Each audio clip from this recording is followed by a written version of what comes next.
Kemudian juga dalam kesempatan kali ini saya akan menyampaikan keprihatinan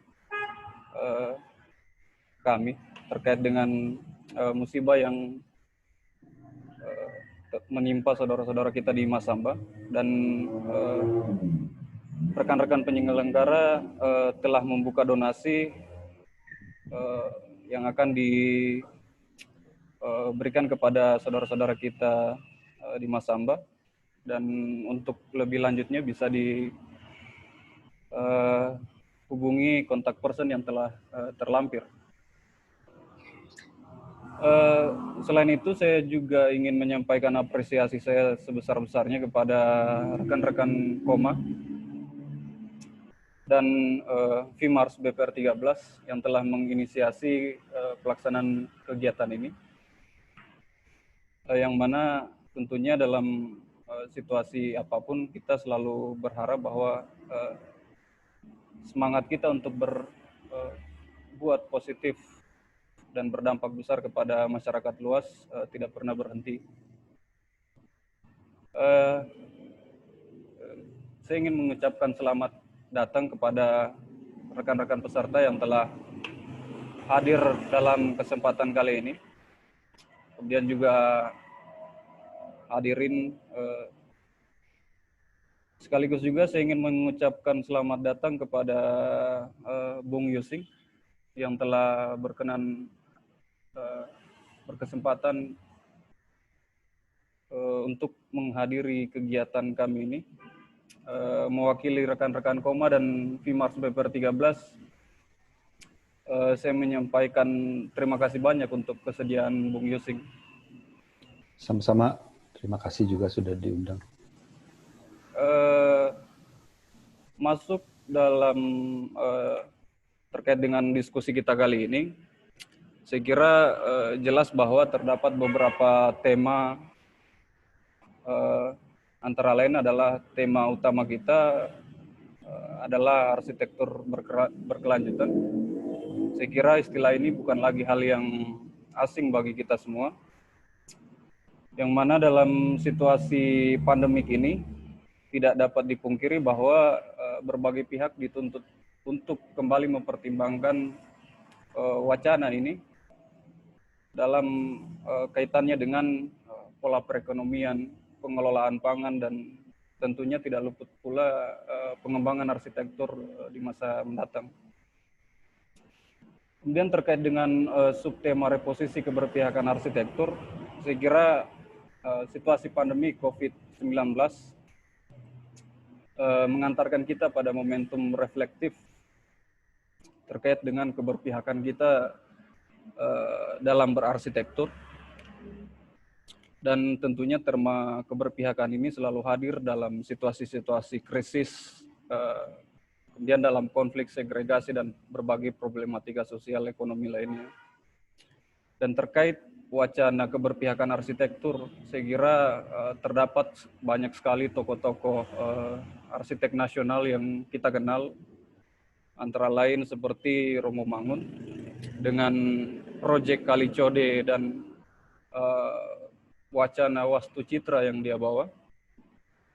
Kemudian ada Eko Prawoto dengan wacana arsitektur yang memberi, dan rekam jejaknya di perbaikan pemukiman penduduk pasca gempa di Ngibikan, Jogja beberapa tahun yang lalu.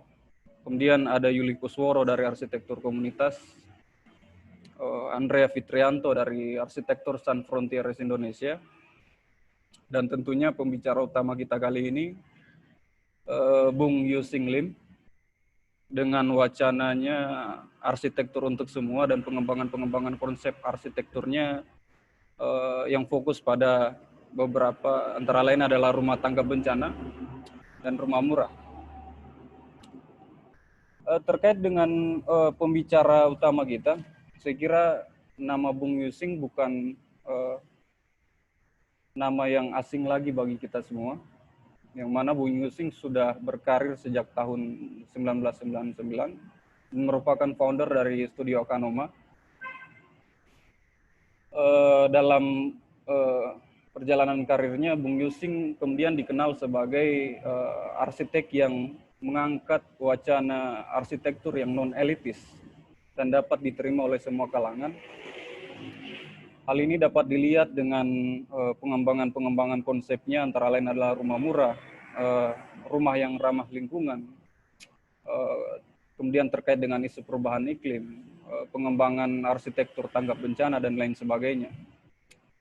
Saya kira dalam perjalanannya Bung Yusing dapat kita lihat memiliki paradigma yang begitu kompleks dalam melihat berbagai problematika yang ada di sekitar kita. Kemudian saya kira cukup untuk pengantar. Nah, terkait dengan mekanisme diskusi kita kali ini, kita akan mengoptimalkan waktu pemaparan materi selama kurang lebih 25 menit. Kemudian sesi tanya jawab dalam kurun waktu kurang lebih 45 menit. Dengan ketersediaan waktu ini saya kira kita bisa memanfaatkan dengan sebaik-baiknya. Saya kira cukup kepada pembicara utama, Bung Yusing. Waktu dan tempat saya persilahkan. Baik, terima kasih Ahmad. Saya langsung share screen ya. Tolong nanti kasih tahu kalau ada suara saya putus-putus atau kurang jelas ya. Mungkin koneksi biasa suka ini terganggu. Mudah-mudahan sekarang lancar.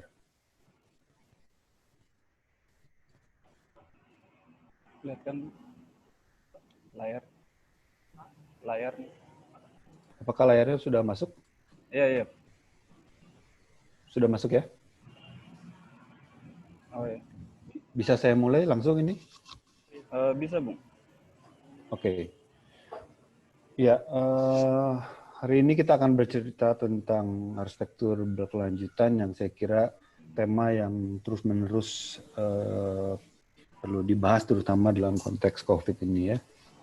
Persoalan utama saya kira ini ya, pertumbuhan penduduk yang kalau kita lihat datanya memang sangat cepat sekali gitu, dari tahun 10.000 sebelum Masehi atau bahkan 4 juta begitu. Sampai tahun 1950 itu hanya ada sekitar 2,5 miliar penduduk bumi seluruhnya. Tapi tiba-tiba dalam 65 tahun kemudian, tahun 2015, tiba-tiba menjadi 7,3 miliar. Jadi hampir 3 kali lipat. Sekarang sudah 7,4 lebih gitu ya. Ini grafik yang warna merah ini menunjukkan betapa pertumbuhan penduduk yang di seluruh dunia yang cepat sekali. Hanya dalam waktu yang sangat singkat. Kemudian kita tahu alam dikorbankan, pembangunan kota semakin merusak alam, dan bencana semakin banyak ya. Ini waktunya buat kita untuk merenungkan, untuk memikirkan sebetulnya bagaimana respon kita selama ini terhadap pengelolaan bumi, pengelolaan alam lingkungan kita, dan arsitektur salah satunya yang juga termasuk harus kita pertimbangkan ya. Ya, manusia cuma ada 0,01% di dalam seluruh kehidupan. Sedikit sekali jumlah manusia dibanding jumlah kehidupan yang sangat lain. Manusia menghancurkan atau memusnahkan 83% mamalia liar, 80% mamalia laut, 50% tanaman, 15% ikan gitu ya. Ini menunjukkan betapa eksploitasi manusia terhadap alam itu sangat besar, dan kemudian fauna yang lain turut terpengaruh dan menjadi korban gitu.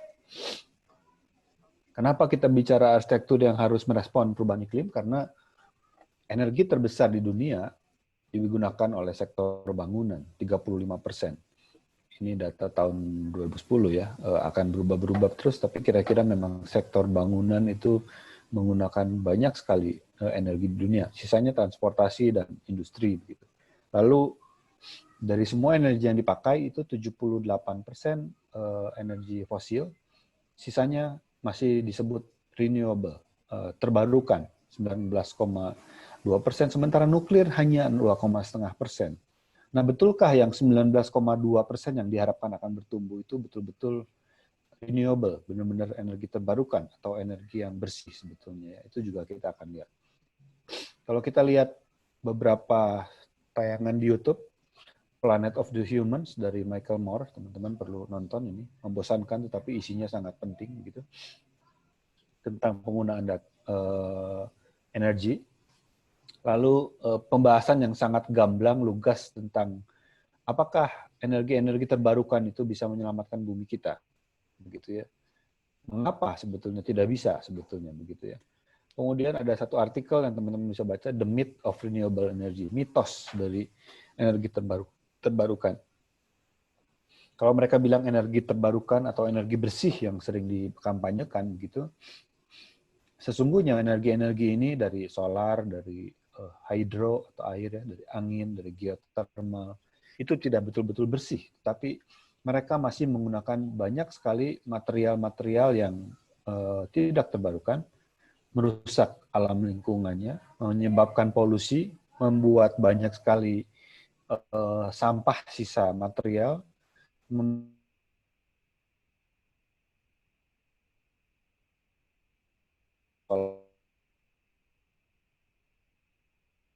PV misalnya, sehingga tidak betul-betul sel yang begitu banyak energi yang dibutuhkan manusia, membutuhkan luas lahan yang sangat besar, sehingga menghancurkan kehidupan di gurun misalnya, karena dia dibangun di gurun begitu ya, dan hal-hal yang lainnya.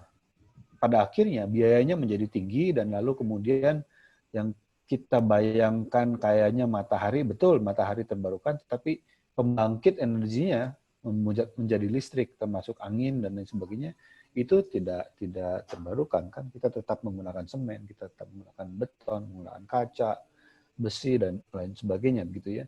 Ternyata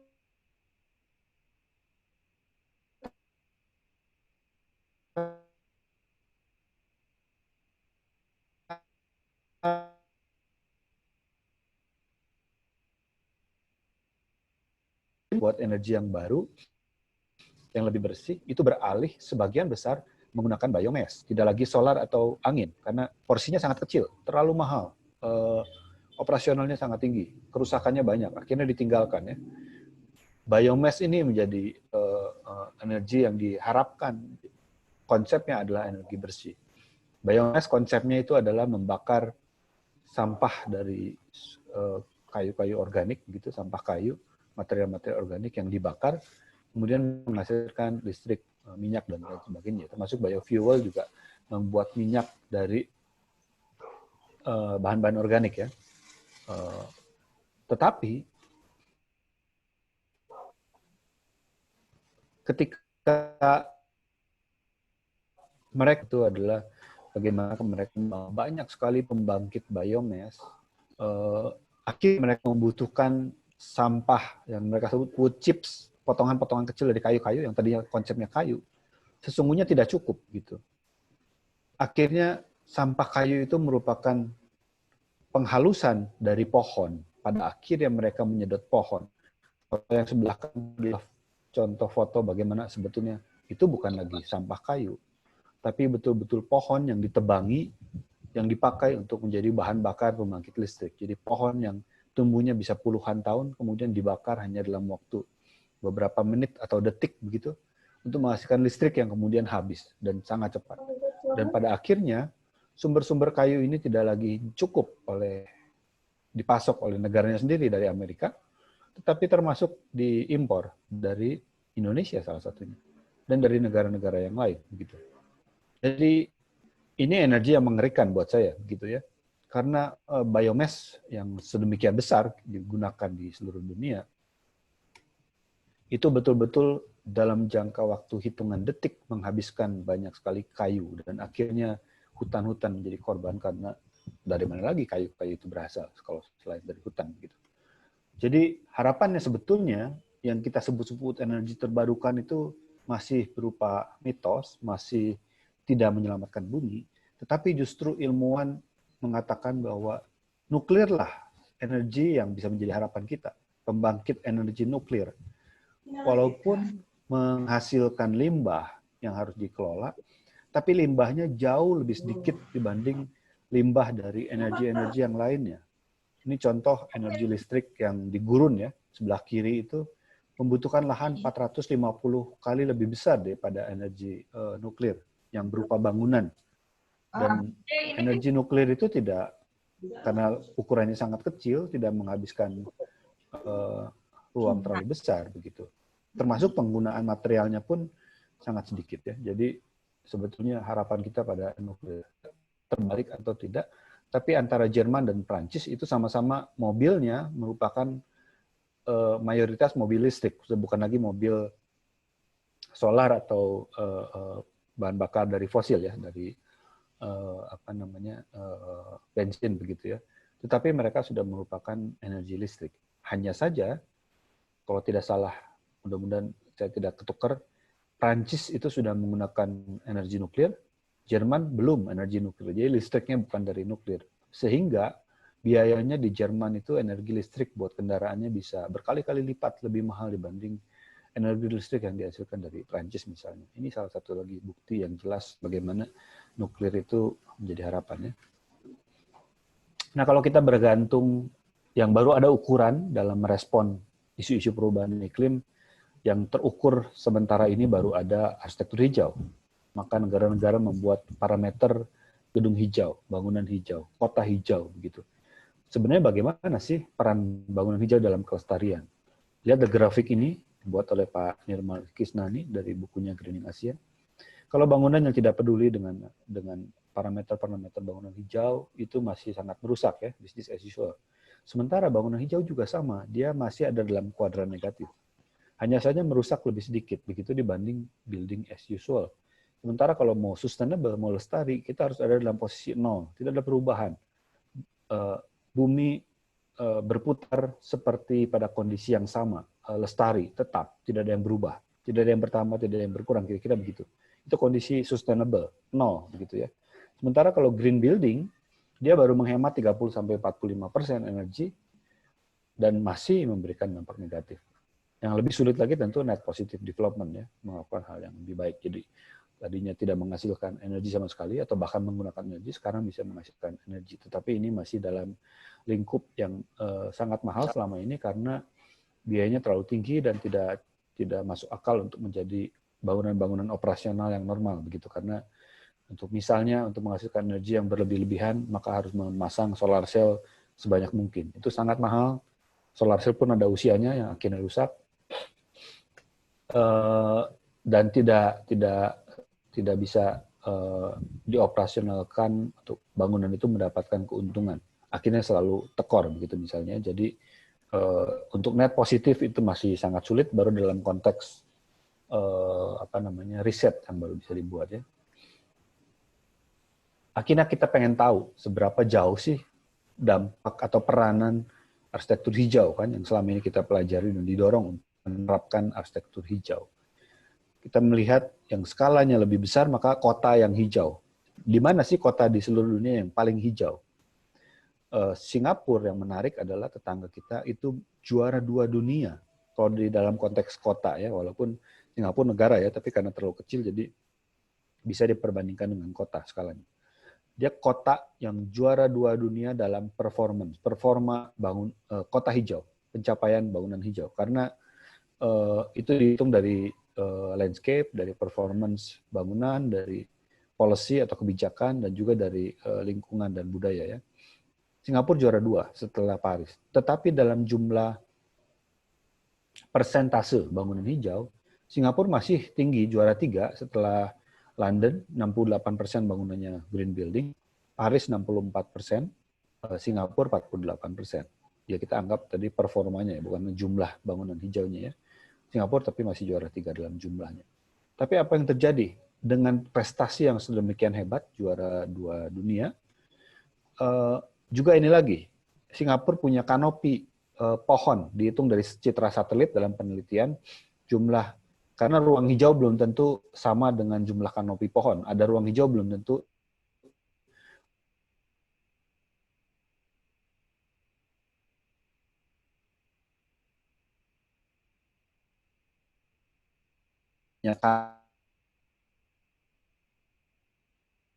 kanopi, mengurangi radiasi dan lain sebagainya. Ruang hijau isinya rumput atau perdu misalnya begitu. Singapura pun punya prestasi jumlah kanopi pohon yang cukup tinggi dibandingkan kota-kota lain, ada 29,3%. Sementara yang lain rata-rata di bawah Singapura, kecuali Tampa atau mana lagi? Oslo masih di bawah ya.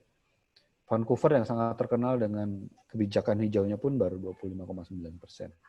Tapi dalam jumlah RTH, kalau kita mau bandingkan Singapura dengan Jakarta misalnya, itu jauh sekali. Satu orang Jakarta hanya kebagian 6,5 meter persegi ruang hijau, bukan kanopi ya. Tapi Singapura, satu orang Singapura itu masih kebagian 60 meter persegi ruang hijau. Jadi luar biasa prestasi ini. Apakah cukup dalam membuat bumi kita lestari atau menyelamatkan bumi kita dari perubahan iklim? Ini yang terjadi. Kenyataannya, grafik yang warna merah itu perubahan suhu di Singapura. Yang dari tahun 50 sampai 2010 ternyata kenaikan suhu di Singapura masih saja hampir 2 kali lipat dari kenaikan suhu rata-rata bumi. Jadi bangunan hijau saja, kota hijau saja tidak cukup untuk mengerem perubahan iklim. Kenapa demikian? Karena apalagi tanpa bangunan hijau ya akan lebih parah ya. Karena bangunan hijau yang diukur itu yang tadi dia masih adalah dalam kuadran negatif menggunakan energi, terutama menggunakan AC. AC itu teknologi yang membuat dingin bangunan tetapi membuat panas lingkungan sekitar. Maka tidak heran Singapura kenaikan suhunya tinggi karena kotanya atau negaranya kecil, penggunaan AC-nya sangat besar begitu ya. Tetapi bangunan yang menggunakan AC itu tetap dinilai sebagai green building kalau teknologi AC-nya teknologi yang terbaru yang hemat dibanding teknologi AC zaman dulu yang menggunakan energi terlalu besar. Itu persoalannya. Jadi menggunakan AC tetap menjadi bagian dari green building, ada penilaian, ada kreditnya dari parameter bangunan hijau, dan itulah yang membuat parameter bangunan hijau ini tidak bisa menjadi patokan untuk membuat bumi kita lestari begitu. Ada urban heat island effect, pemanasan kota karena penggunaan AC. Yang paling penting juga kita jangan lupa, seringkali kita berharap negara kita semakin maju, GDP semakin maju, semakin kaya, karena kalau semakin kaya maka kita semakin punya kemampuan untuk mempraktekkan energi terbarukan atau bangunan hijau lebih banyak seperti Singapura tadi. Tapi kenyataannya seperti ini. Kita juga jangan lupa bahwa kecenderungan emisi karbon atau penggunaan energi untuk negara-negara yang semakin kaya, maka semakin boros juga menggunakan energinya. Emisi karbonnya makin tinggi. Ini hitungannya per orang ya, bukan per negara ya. Kalau per negara akan tergantung dari jumlah warga negaranya. Makin banyak, makin tinggi. Tapi kalau mau kita ukur per orang, rata-rata Singapura itu sudah menggunakan tahun 2007 12 ton emisi karbon kalau dihitung-hitung per orang per tahun begitu. Korea 10, Jepang 10, Malaysia saja sudah 7,32, Hong Kong 5,75, Cina 4,9, Thailand 4,4, 4,14. Sementara Indonesia hanya 1,77 ton emisi karbon per tahun. Jadi jauh lebih rendah sebetulnya. Walaupun tentu performa bangunan hijau Indonesia jauh lebih rendah dibanding Singapura dan lain-lainnya gitu ya. Tetapi semakin kaya suatu negara, ada kecenderungan semakin menggunakan emisi karbon yang juga semakin tinggi. Ini juga persoalan. Jadi teknologi kadang-kadang membuat kita bergantung kepada angka yang ilusi, gitu. Ilusi bahwa dengan teknologi green building itu bisa menyelamatkan bumi. Tapi yang sebetulnya bisa menyelamatkan itu adalah emisi karbon yang serendah mungkin, begitu.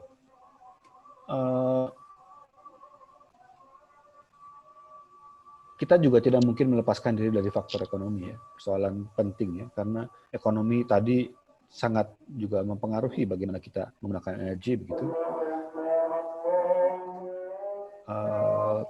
Suaranya masuk ya, ada azan ya, kita berhenti dulu, moderator.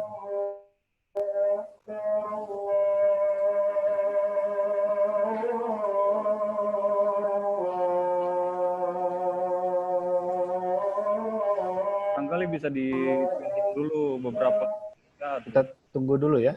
Ya. Oke.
Oke, saya lanjut ya.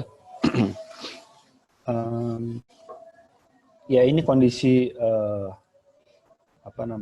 ketimpangan ekonomi di Indonesia yang juga kita perlu pertimbangkan dalam faktor bagaimana kita merespon kelestarian ya, keberlanjutannya.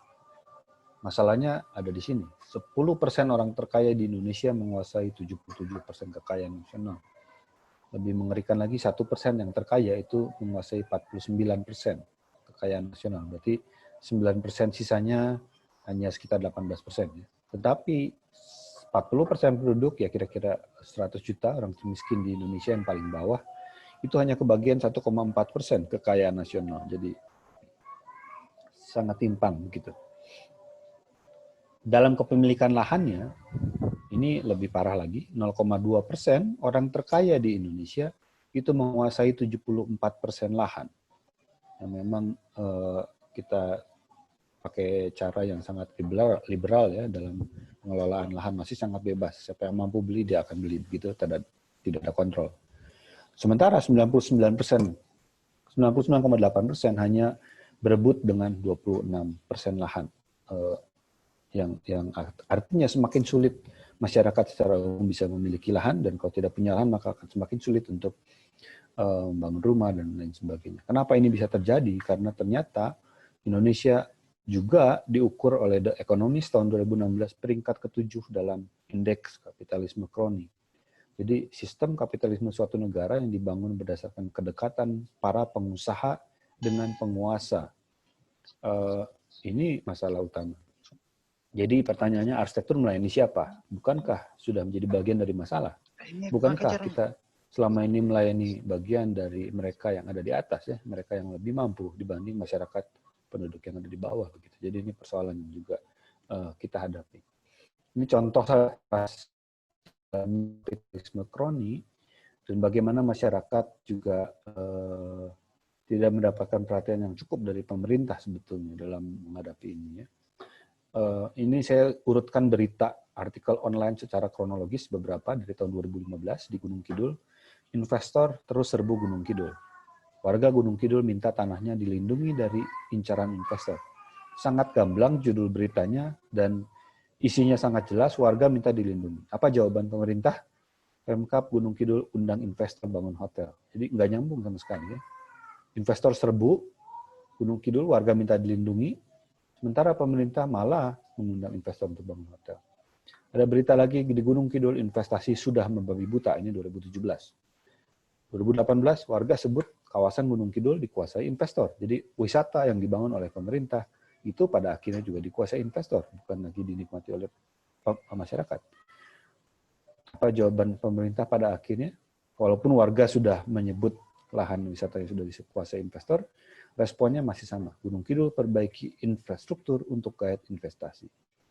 Jadi ini yang terus-menerus terjadi, dan saya yakin juga bencana banjir yang terjadi di sana juga karena pengundulan hutan di bagian utara oleh pengusaha dan lain sebagainya, itu mempengaruhi bagaimana alam menjadi tidak seimbang, kepemilikan lahan yang tidak dikontrol, sehingga bencananya dirasakan terutama oleh mereka yang ada di bawah, begitu dirasakan bersama-sama ya. Jadi secara sepintas kita sudah tahu jelas bahwa arsitektur tidak bisa mengamankan bumi. Tetapi arsitektur mempengaruhi, berkontribusi pada pengurangan perusakan bumi.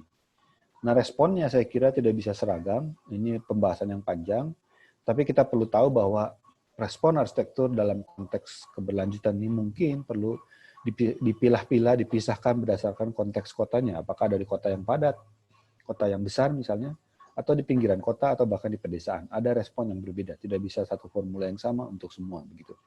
Nah, di sisa waktu presentasi ini saya coba mengajak hanya mempertimbangkan satu aspek. Mungkin harapan kita ada pada masa lalu, ketika bumi belum serusak sekarang, ketika manusia masih sangat bergantung kepada sumber daya alam langsung, begitu. Ketika pada waktu itu alam lebih terjaga dibanding saat ini. Ketika masa-masanya di zaman-zamannya arsitektur tradisional, arsitektur vernakular, saya menemukan bahwa masyarakat masih bergantung kepada alam. Tidak ada toko besi, tidak ada industri yang besar, tidak ada sekolah arsitektur. Mereka masih bergantung kepada penyediaan pasokan material dari alam. Saya sebut interdependensi, hubungan saling bergantung. Dan karena mereka bergantung pada alam, maka mereka juga terdorong untuk menjaga kelestarian alam, karena mereka jelas-jelas membutuhkan alam. Teman-teman mendengar bagaimana beberapa kampung adat memiliki hutan larangan, hutan keramat. Mereka menjaga hutan karena tahu mereka membutuhkan itu ya. Mereka menjaga keseimbangan jumlah pertanian, keseimbangan jumlah volume hunian di beberapa kampung adat tertentu. Itu yang akan kita gali tentang interdependensi ya. Ini contoh bagaimana interdependensi itu bekerja ya. Masyarakat marginal di Batam hidupnya menjual arang bakau. Karena dia hidupnya bergantung pada bakau, maka mereka tidak menebang bakau, tapi justru mereka hanya mengambil ranting-rantingnya saja. Karena tahu bahwa ketersediaan keberlanjutan hutan bakau itu menjadi juga keberlanjutan hidup mereka. Jadi mereka tidak menebang bakau, tetapi mereka hanya mengambil ranting. Dan mereka tahu bakau juga sebagai sumber kehidupan bagi berbagai fauna lainnya, kepiting, udang, ikan dan lain sebagainya, itu sumber juga penghasilan dan juga makanan mereka gitu ya. Melestarikan bakau dengan cara hidup bergantung pada bakau. Sementara di Indonesia hutan bakau terus-menerus juga mengalami deforestasi ya untuk kepentingan yang lain. Di Jambi, saya pernah ke sini, desa di pinggiran di Jambi, beberapa rumah hampir rata-rata atapnya sudah berganti seng. Saya heran, kenapa berganti seng? Karena panas sekali di sana, lembab gitu. Sementara ada atap nipah yang masih bertahan. Terus saya datang ke rumah atap nipah, lebih kaget lagi pemiliknya mengatakan yang sama. Kalau saya punya uang, saya akan ganti ke atap seng. Gitu. Kenapa? Karena atap nipah menurut pemiliknya hanya bertahan di sana sekitar 5-6 bulan saja. Paling lama 1 tahun. Dan kalau diganti tiap tahun itu repot dan biaya. Sementara mereka tidak punya uang yang cukup. Jadi mereka ingin berganti kepada seng. Padahal seng kalau hujan sangat berisik dan siang sangat panas begitu, tidak sehat lah ya, jadi terlalu panas begitu. Karena mereka tidak lagi bergantung pada alam, mereka bingung dan tidak tahu bahwa itu sebetulnya bisa dari itu. Di Jambi, di Riau tadi di Jambi ya, orang Riau bilang enggak kok, nipah di kami bisa tahan 5 tahun. Jadi material yang sama, begitu mereka masih bergantung kepada alamnya, mereka tahu bagaimana cara mengelola dan pengetahuan lokal tidak hilang. Sementara kalau sudah tidak lagi bergantung, tidak lagi dikembangkan, maka pengetahuan bisa hilang. Di Riau bisa tahan 5 tahun. Dan kalau kita cari lagi di Wikipedia, ketemu Wikipedia Melayu atau Malaysia, bisa tahan 10 sampai 15 tahun. Material yang sama, nipah ini. Dan kalau kita bergantung pada nipah pun, maka itu akan berputarnya ekonomi lokal, bukan pabrik seng yang dibutuhkan, tetapi ibu-ibu yang mengelola, membuat nipah, masyarakat yang membuat nipah. Ekonominya berputar di masyarakat lagi, bukan masuk ke pabrik seng misalnya. Dan kita tahu dengan kehadiran nipah yang tetap dipertahankan oleh masyarakat juga, itu menjaga area riparian atau perbatasan antara daerah air dan daerah daratan sebagai penahan abrasi, ruang hidup ekosistem, longsor, dan lain sebagainya gitu ya. Bahkan sebetulnya kita punya beberapa rumah adat yang juga dari seluruh material kecuali struktur itu dari daun nipah misalnya di Kutai. Ini contoh bagaimana pelepah dan daun nipah digunakan sebagai plafon dan juga dinding untuk rumah contoh rumah murah oleh Fotrongnya, arsitek Vietnam gitu ya, yang juga masih sangat layak dan menarik menurut saya. Ini contoh lain keberlanjutan hubungan saling bergantung. Ketika bahkan seluruh Indonesia sudah makan nasi, diberaskan waktu itu zaman Orde Baru, apapun makanan pokoknya semua orang Indonesia harus makan nasi, begitu.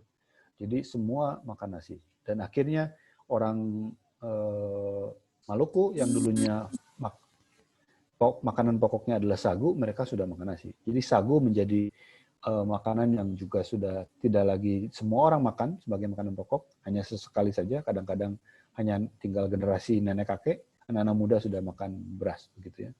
Akhirnya apa? Akhirnya susah mencari bangunan yang menggunakan material dari sagu, dari ini pelepah sagu. Ketemu ada rumah gaba-gaba di Tidore, di Ternate saya tidak menemukan. Di Tidore ada rumah ini, rumah gaba-gaba, itu pun atapnya sudah seng, gitu. Masih bertahan menggunakan pelepah sagu. Tetapi kenyataannya pemiliknya berkata secara gamblang bahwa belum tentu rumah ini akan bertahan karena sekarang nggak tahu lagi di mana mencari materialnya, di mana mencari pelepah sagunya. Sudah tidak ada lagi yang menjual karena mereka sudah tidak lagi bergantung kepada sagu, tetapi bergantungnya kepada beras, pada nasi gitu. Kalau tidak bergantung maka materialnya pun bisa punah begitu ya. Jadi saya merasa bahwa jangan-jangan arsitektur ini peradabannya terlalu cepat meninggalkan kesederhanaan, terlalu cepat meninggalkan material-material alami kepada teknologi-teknologi tinggi, bergantung dengan material-material industri yang artifisial, atau hasil rekayasa yang terlalu jauh dari material-material yang tidak terbarukan, begitu. Apalagi juga meninggalkan hubungan saling bergantung kepada alamnya. Kita bergantungnya kepada industri, bergantungnya kepada teknologi yang meninggalkan jauh material alami, sehingga kebergantungan kita kepada alam juga di mana alam itu menjadi rusak, menjadi punah materialnya, menjadi tidak seimbang. Ekonominya tidak berhubungan langsung dengan kelestarian pengelolaan alam, tetapi ekonomi yang ekstraktif, merusak alam, menebang hutan, menggali tambang, dan lain sebagainya. Padahal, kalau kita tidak mau terlalu cepat, apakah pertanyaan-pertanyaan ini kita tidak bisa respon, tidak bisa jawab. Misalnya, apakah tidak mungkin membuat arsitektur tanpa AC di Jakarta misalnya? Apakah tidak mungkin kembali menggunakan kayu atau bambu di kota-kota besar, pada bangunan perkantoran atau pertokoan? Padahal dulu sebelum ada teknologi baja atau beton, masyarakat menggunakan kayu untuk membuat beberapa bangunan bertingkat, begitu ya. Apakah tidak mungkin selain nasi, orang Jawa juga kembali makan sagu, supaya tersedia lagi pelepah sagu, daun sagu, dan kayu sagu, begitu. Ini beberapa pertanyaan. Karena itu kami mencoba untuk membangun interdependensi beberapa contoh karya ini secara singkat. Ini adalah dapur komunitas di Jombang. Masyarakat kelompok perempuan ingin sudah menyewa lahan desa untuk membuat pertanian organik, maka mereka membutuhkan dapur untuk mengembangkan pangan. Ketika kami diminta untuk mendesain dapurnya, maka kami mencari ada material lokal apa, dan salah satunya adalah bambu. Karena itu bangunannya strukturnya dari bambu, dan bentuknya menampung air hujan karena fungsinya untuk pengairan dari kebun mereka. Dan ketika kita menampung air hujan, maka kita harus membangun bak penampungan air hujan, maka kita akan menggali tanah untuk dibangun jadi bak penampungan. Bak penampungannya kita buat strukturnya, pelatnya dari tulangan bambu, lalu kemudian diplester, walaupun kolom praktis yang utama dan balok yang utama tetap menggunakan baja, begitu. Tapi mayoritas tetap bergantung kepada bambu. Ini prosesnya, bagaimana memplester anyaman bambu sebagai tulangan, lalu bagaimana menggali tanah, dan kita mempunyai banyak sekali material tanah. Pada akhirnya kami juga mencoba untuk bergantung lagi kepada material yang ada, mencari cara bagaimana tanah ini bisa menjadi material dinding ya.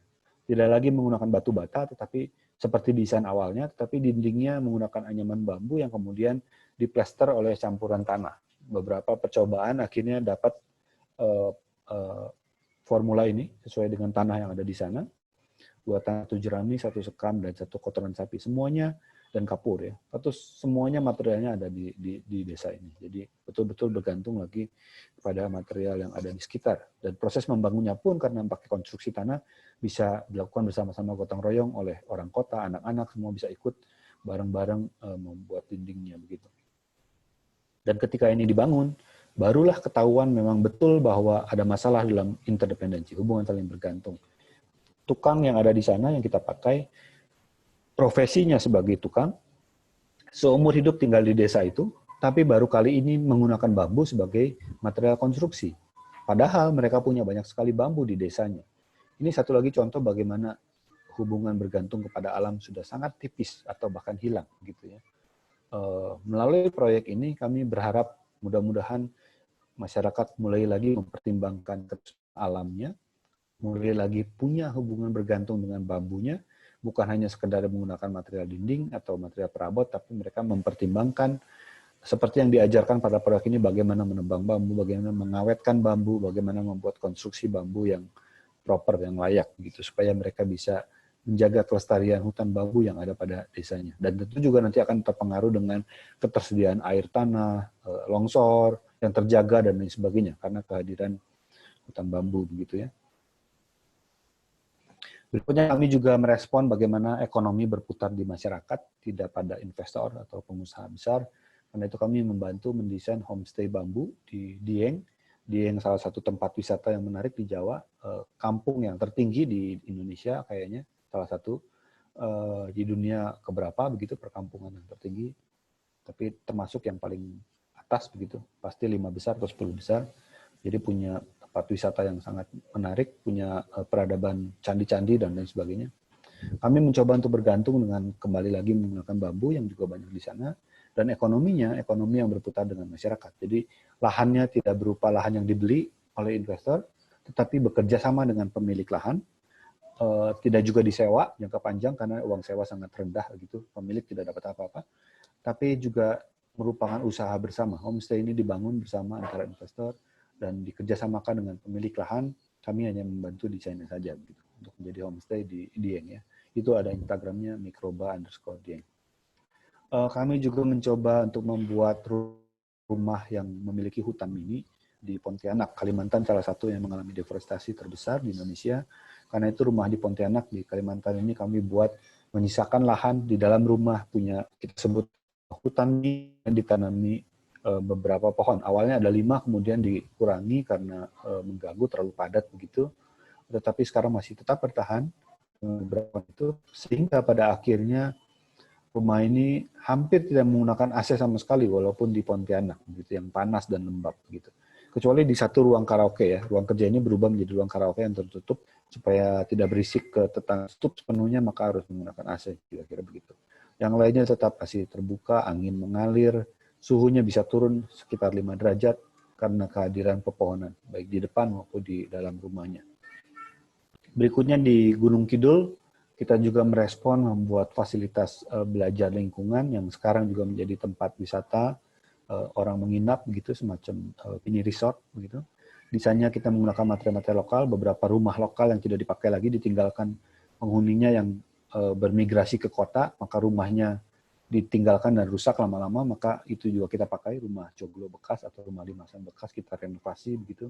Material yang pakai material lokal, kayu-kayu lokal, batu, kars lokal, dan kami juga mengelola limbahnya. Jadi air hujan dipakai untuk ditampung, untuk mandi, untuk masak begitu, untuk menyiram kebun. Air bekas pakai, bekas cucian, kita juga filter untuk dipakai untuk menyiram kebun, masuk ke kolam ikan, hasil filternya lalu dipakai untuk menyiram kebun. Kotoran manusia dicampur dengan kotoran sapi juga dipakai untuk menghasilkan biogas. Biogasnya dipakai masak. Kemudian ada juga pupuk organik cair yang setiap hari keluar dari biogas ini, sisanya adalah pupuk organik cair.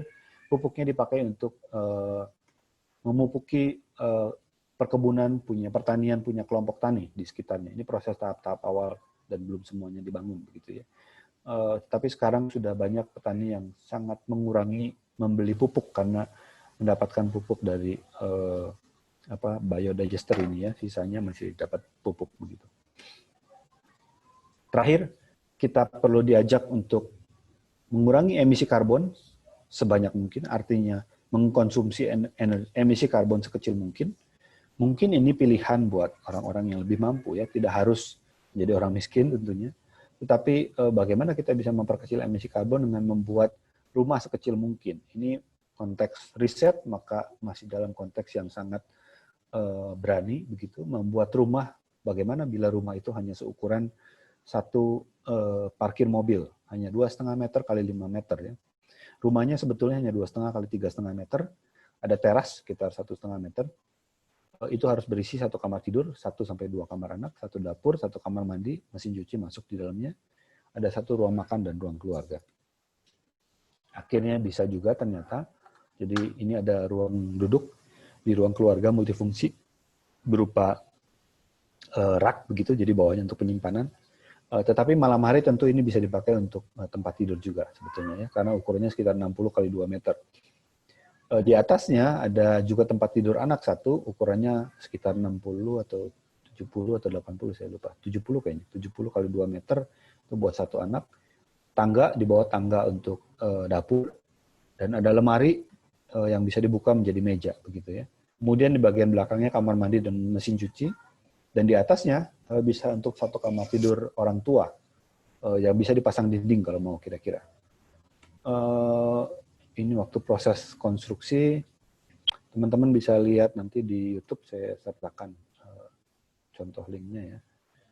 Jadi sebetulnya dengan ukuran hanya 2,5 kali 3,5 meter, itu dengan ada attic, ada mezanin, itu cukup untuk jadi satu rumah mikro begitu. Ini bisa menghemat banyak sekali energi. Ini kamar mandi, ruang keluarga, yang ini dari atas ya. Ini teman-teman kalau mau lihat videonya, saya sudah cantumkan di YouTube ini, di YouTube saya. Silahkan bisa dilihat, dan beberapa karya yang lain konstruksinya. Harapan kita adalah semakin tumbuhnya teknologi dan arsitek yang menggunakan material alami, bergantung kepada material alami, tetap pada kelestarian material alami, supaya kita membangun ruang-ruang hidup bukan hanya untuk ruang-ruang hidup manusia, tetapi juga ruang-ruang hidup pepohonan dan berbagai ekosistem. Ini beberapa contoh karya dengan konsep yang menarik dan menonjol menurut saya. House for Tree, konsepnya Fotronia di Vietnam. House itu bisa saja berupa bangunan, bukan hanya rumah ya, tapi bangunan untuk pohon, kira-kira begitu. Tidak hanya untuk manusia. Kemudian ini juga Jepang ingin membuat bangunan tinggi, dan dunia sekarang berlomba-lomba membuat bangunan tinggi 20 lantai lebih, 270 lantai bahkan ini, yang strukturnya dari kayu. Mayoritas materialnya dari kayu ya, supaya betul-betul bergantung lagi pada alam. Konsep berikutnya dari Ken Yang, constructed ecosystem. Jadi membangun ekosistem yang dibangun menyatu dengan bangunan kira-kira. Lebih kompleks dibanding House for Tree ya. Atau Stefano Boeri di Italia, dia membuat konsep vertical forest, bangunan-bangunan tinggi juga untuk pohon-pohonan begitu, sebagai representasi dari hutan tanda kutip dalam bangunan. Intinya adalah kita perlu terus mencari bagaimana tumbuhan, hewan, dan manusia berdampingan, atau bagaimana kita menjaga keseimbangannya. Tanpa ada keseimbangan ini, maka sudah pasti kota kita rusak, bumi kita semakin rusak, dan arsitektur berhijau setinggi apapun, platinum, gold, tetap saja masih merusak bumi. Jadi harapan kita ada pada kemampuan kita manusia dalam beradaptasi, bermawas diri bahwa manusia bukan sosok paling penting, individu paling penting di bumi ini, tetapi merupakan salah satu bagian yang saling berkaitan, saling berhubungan dengan ekosistem lainnya. Beralih dari ego menjadi eko. Terima kasih. Saya serahkan ke moderator.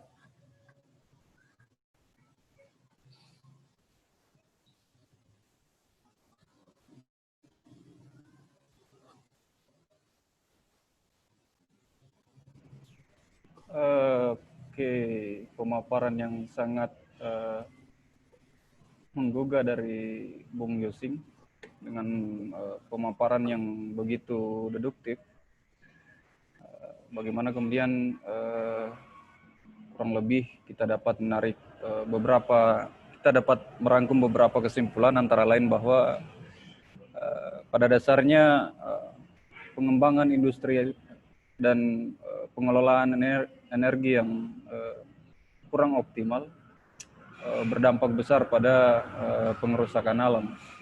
Dan kemudian pengembangan arsitektur hijau ternyata tidak begitu efektif dalam menekan dampak-dampak perubahan ini.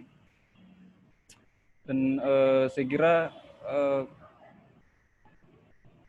kurang lebih bahwa inti dari pemaparan sebelumnya bahwa kita perlu merumuskan dan terus merumuskan bagaimana cara kita kemudian dalam berarsitektur sehingga kita dapat mencapai keseimbangan dan kelestarian alam sekitar kita. Saya kira tanpa perlu mengulur waktu lebih lama lagi, kita akan masuk pada sesi tanya jawab. Kita akan mulai dengan 3 pertanyaan awal. Kepada rekan-rekan sekalian, saya persilakan untuk mengajukan pertanyaan.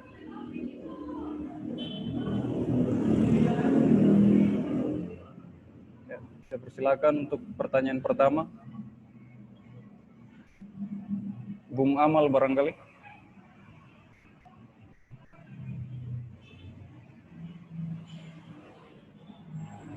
Astaga. Oke, belum ada.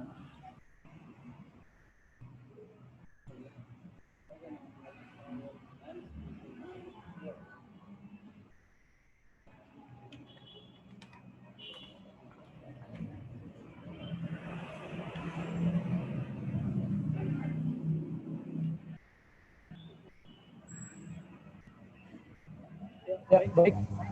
Saya mau sedikit menanggapi sebenarnya.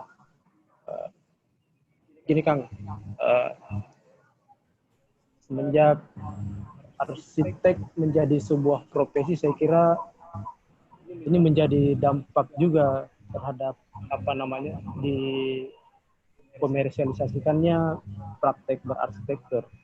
Artinya praktek-praktek arsitektur yang kemudian terjadi ini lebih kepada memenuhi hasrat pasar sebenarnya.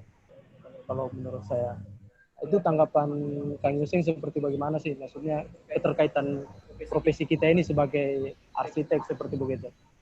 Terima kasih.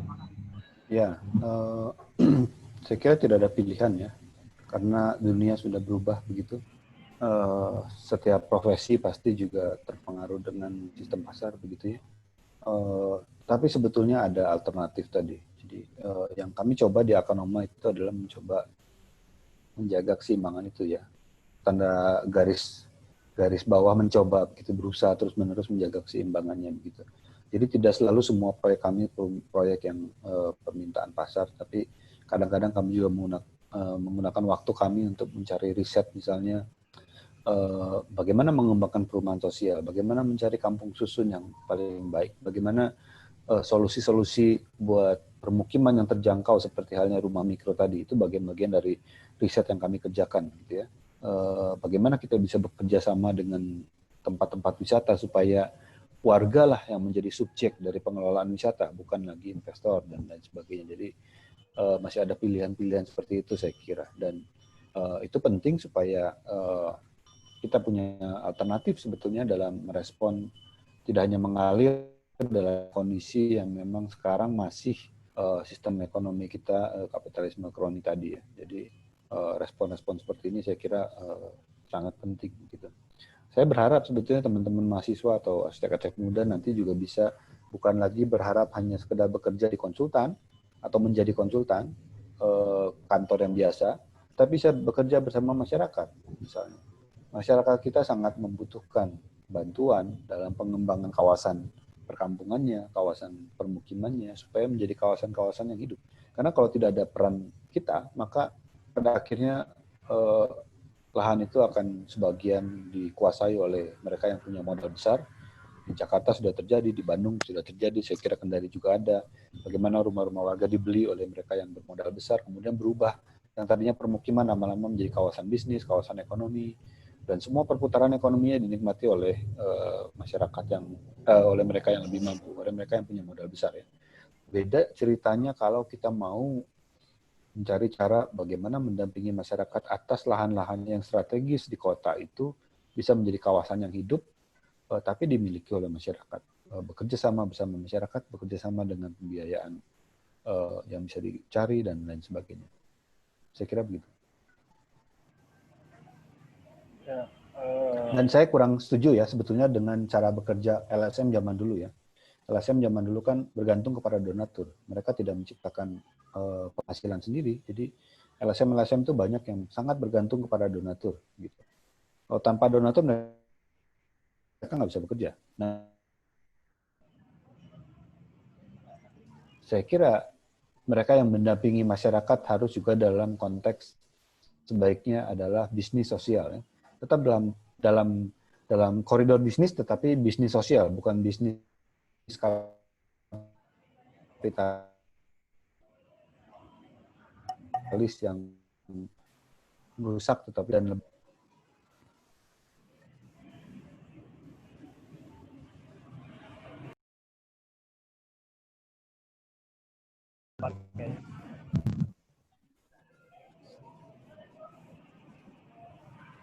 Agak putus-putus, gimana, Amang? Ada yang mau disampaikan? tadi agak sempat putus, Bung. Oh, yang saya sampaikan putus-putus ya? Saya kurang agak sempat terputus tadi. Oh iya, gimana? Barangkali Kamal masih ada tanggapan atau seperti apa? Saya pikir penting, maksudnya ini tidak terlepas dari kemudian rantai pendidikan kita. Saya pikir kan, di mana kampus-kampus kita kan ya bisa diartikan juga sebenarnya orientasi dari pendidikan kita itu kan ke pasar sebenarnya. Tidak salah kemudian kalau dalam praktek-prakteknya kita digodok untuk melayani pasar. Iya betul. Di dalam sistem pendidikan kita pun sebenarnya harus ada kayak semacam perubahan lah, saya pikir, keberpihakan itu. Mungkin kebetulan ada salah satu dosen yang hadir, mungkin bisa memberikan tanggapan seperti begitu.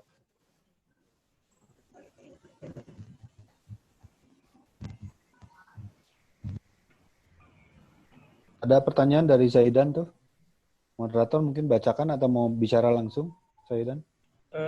Barangkali ada pesan dari salah satu rekan kita,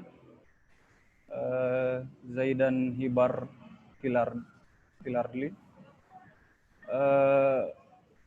Pertanyaan kepada Bung Yusing.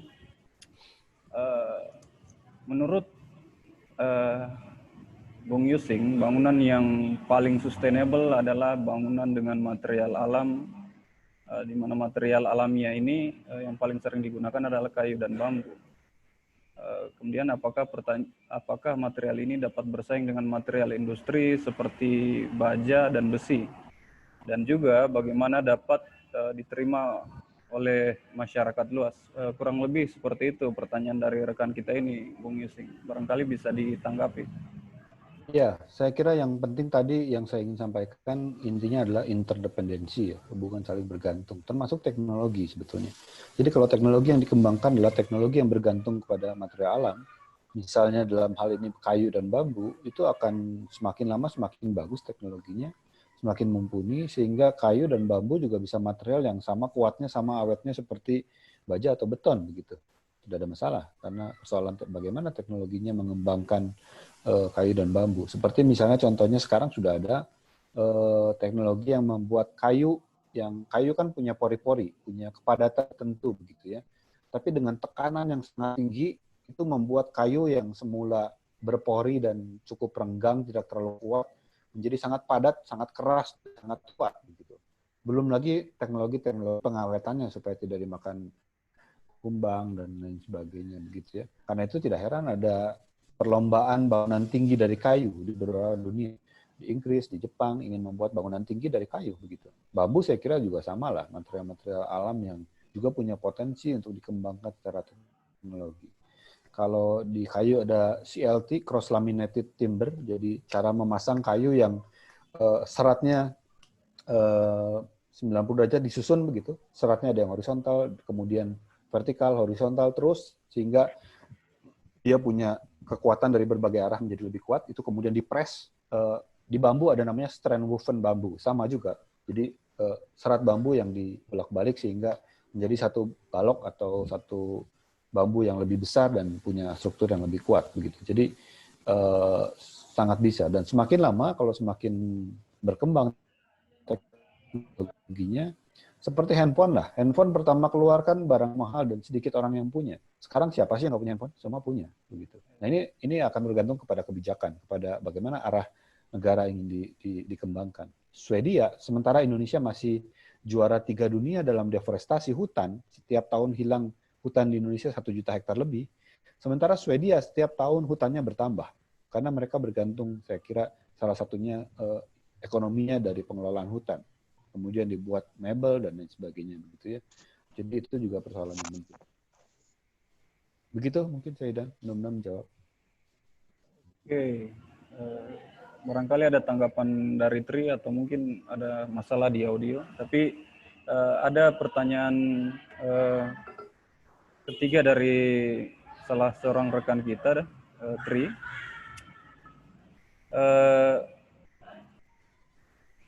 Bagaimana pandangan Bung Yusing dengan arsitek-arsitek yang saat ini menjadi agen industri dan mengatasnamakan sustainable arsitektur dalam produk-produknya. Nah, kemudian rekan-rekan arsitek muda juga turut ikut dalam kondisi ini. Saya kira sama ini kondisinya dengan green building, arsitektur hijau. Arsitektur hijau kan parameter yang terukur dan sudah tersertifikasi internasional bahkan ya, punya standar-standar parameter. Artinya sudah betul-betul mendapatkan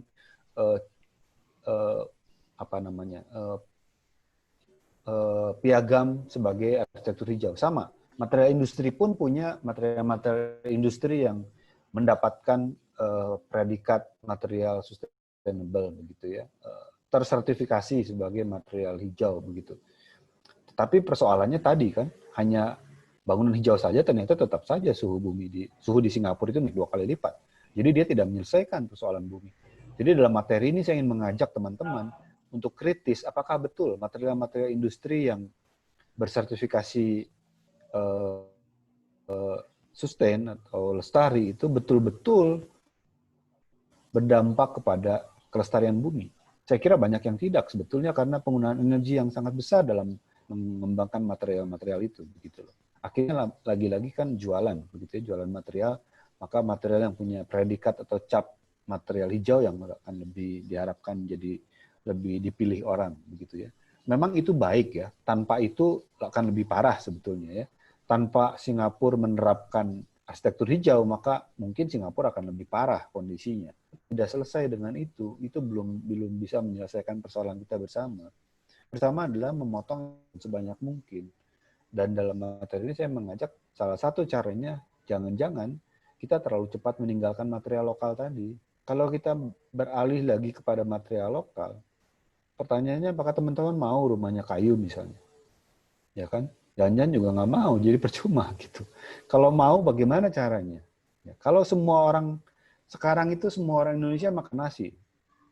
Sehingga presiden dan pemerintah punya ambisi membuat berapa hektar sawah di Papua. Apa urusannya Papua dengan sawah? Gitu. Yang perlu nasi lebih banyak siapa? Orang Jawa. Kenapa Papua jadi korban harus dijadikan sawah? Itu kan artinya ada interdependensi. Kalau kita bergantung kepada beras, maka dipaksakan apapun bisa terjadi. Kira-kira begitu ya. Nah, yang saya ingin ajak interdependensinya justru dengan kita bergantung kepada material alam, anggaplah kayu. Anggaplah ada kebijakan nasional, atau di Kendari lah, kebijakan rumah rakyat kembali kepada rumah kayu dan bambu. Saya yakin, sangat yakin, pemerintah dan masyarakat akan berusaha menyediakan pasokan material kayu dan bambu itu, bagaimanapun caranya. Karena itu sudah menjadi peraturan, menjadi kebijakan. Tanpa itu mungkin jadi mahal dan lain sebagainya. Dan lama-lama kan jadi murah. Kayak handphone jadi murah sekali sekarang, semua orang pakai gitu teknologinya.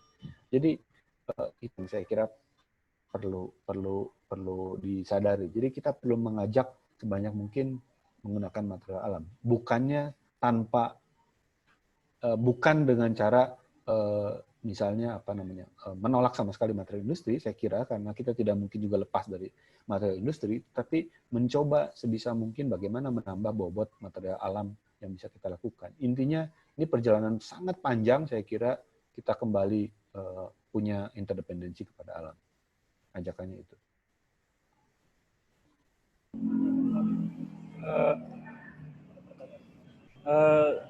Ada beberapa pertanyaan lagi yang telah masuk di ruang chat. Saya kira saya langsung bacakan saja. Dari Marina Setia. Selamat sore Pak Yusing. Sangat menarik sekali materinya. Bagaimana pendekatan Anda terhadap masyarakat dalam meyakinkan mereka untuk kembali menggunakan material-material alam yang ada di sekitarnya? Sebenarnya sederhana ya. Jadi dalam setiap proyek misalnya, kalau ada proyek, kita mengajak klien untuk yuk kita pakai material alam, apapun itu begitu ya. Tergantung konteks di mana lokasinya begitu. Dari 10 klien mungkin hanya 1 yang terima, hanya 2 yang mau gitu. Ya nggak apa-apa. Intinya kita mencoba terus gitu. Masyarakat umum kadang-kadang lebih susah ya. Masyarakat umum justru kadang-kadang ingin gaya-gayaan. Udah bosen rumah kayu, udah bosen rumah kayu, rumah bambu. Mereka inginnya punya rumah beton. Tapi lupa bahwa ada konsekuensi lain dari itu ya. Mereka ingin ganti atap kayu menjadi atap baja ringan. Ada masalah dengan baja ringan itu misalnya. Dan lain sebagainya ya. Jadi nggak ada cara lain saya kira terus-menerus mengajak klien, mengajak masyarakat berdiskusi mengapa kita perlu menggunakan material alam gitu. Dan akhirnya nanti beberapa contoh karya yang diterima oleh klien dan terbangun itu menjadi contoh yang bisa diceritakan seperti ini kira-kira. Dan tentu harapan saya juga tetap kita juga teryakin terus pemerintah jangan menganggap sekarang ada rumah tidak layak huni di Indonesia ini, Rutilahu, ada parameternya. Dan parameternya, ciri-ciri rumah tidak layak huni itu adalah kalau kita baca, semua rumah tradisional di Indonesia dianggap tidak layak huni. Kan konyol. Karena dia pakai bambu, karena dia pakai kayu, atau kayu kelas rendah, karena pakai tanah, atau pakai daun, itu dianggap tidak layak huni. Menurut saya itu parameternya yang salah. Jadi kita harus teriak terus supaya pemerintah mengkoreksi parameter rumah tidak layak huni. Gitu. Karena kenyataannya, nenek moyang kita tinggal di rumah tradisional, sehat-sehat aja tuh.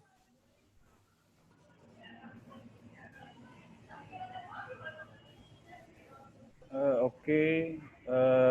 Selanjutnya ada beberapa tanggapan dari salah seorang rekan kita, the one and only Bung Darul Jalal, yang mana menyampaikan bahwa dalam pengembangan arsitektur dengan bahan material alamiah memang sangat berkelanjutan. Tetapi suatu tantangan yang harus diperhatikan juga adalah 1, tenaga kerja, dan 2, keinginan masyarakat untuk kembali menggunakan material alamiah ini. Oke, saya jawab dulu ya. Saya kira jangan terlalu bergantung pada itu. Misalnya Jerman tuh nggak punya bambu. Jadi bagaimana mungkin masyarakatnya mau pakai bambu aja nggak punya. Tapi Jerman mengembangkan teknologi sambungan bambu. Ya. Untuk apa? Karena dia melihat bahwa bambu itu adalah salah satu masa depan, material masa depan yang kita bisa kembangkan untuk masa depan bumi kita. Jadi jangan menunggu pasar dulu, tapi kita harus bekerja dulu, mencari solusi dulu, mencari alternatif pilihan, dan dalam proses itu kita bisa menawarkan kepada masyarakat. Kalau tidak ada tawarannya, masyarakat bagaimana mau? Kalau tidak bisa mendesain rumah kayu yang keren, bagaimana masyarakat mau pakai rumah kayu? Ah, nggak mau, tradisional jelek.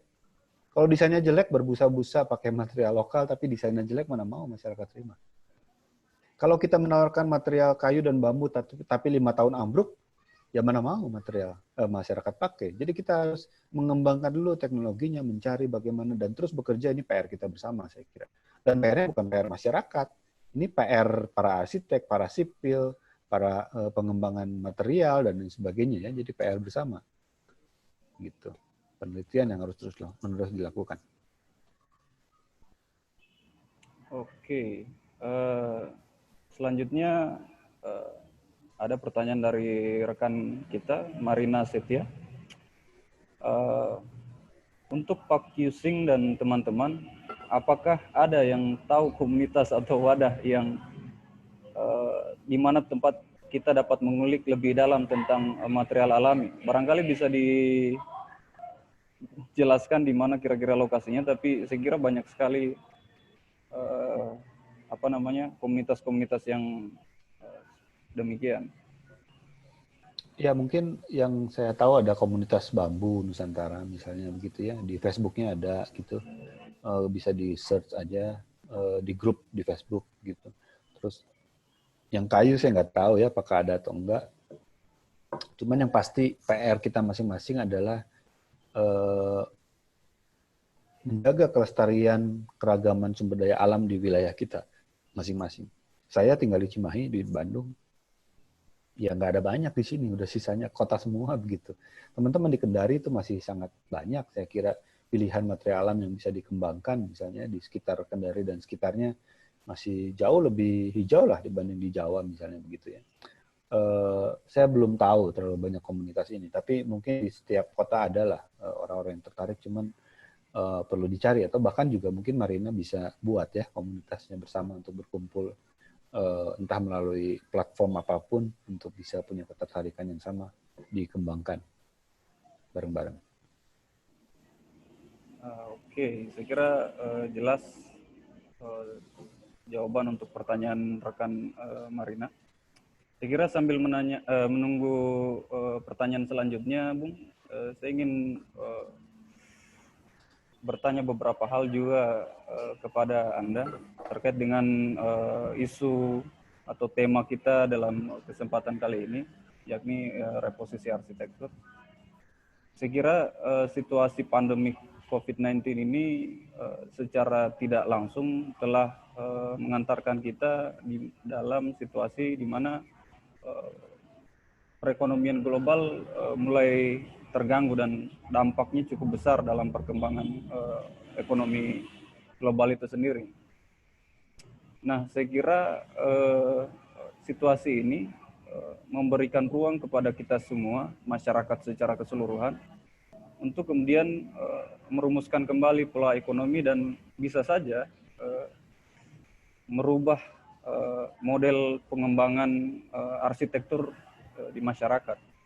Tetapi perlu kita ingat juga bahwa situasi pandemik ini juga kemudian membatasi ruang gerak kita, Bung.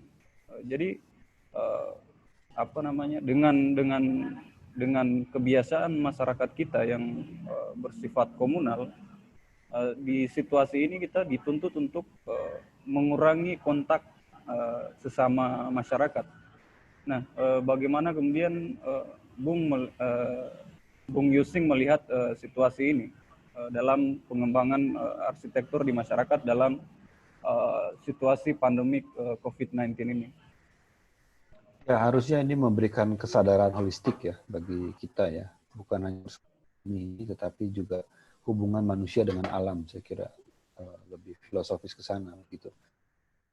Maka segala bisa terjadi dan salah satunya pandemi. Pandemi ini saya kira puncak ya, tapi bukan cuma pandemi. Selama ini kan kita mengalami banjir, ya. Kita mengalami longsor, kita mengalami kerusakan, korban meninggal karena gempa misalnya begitu ya.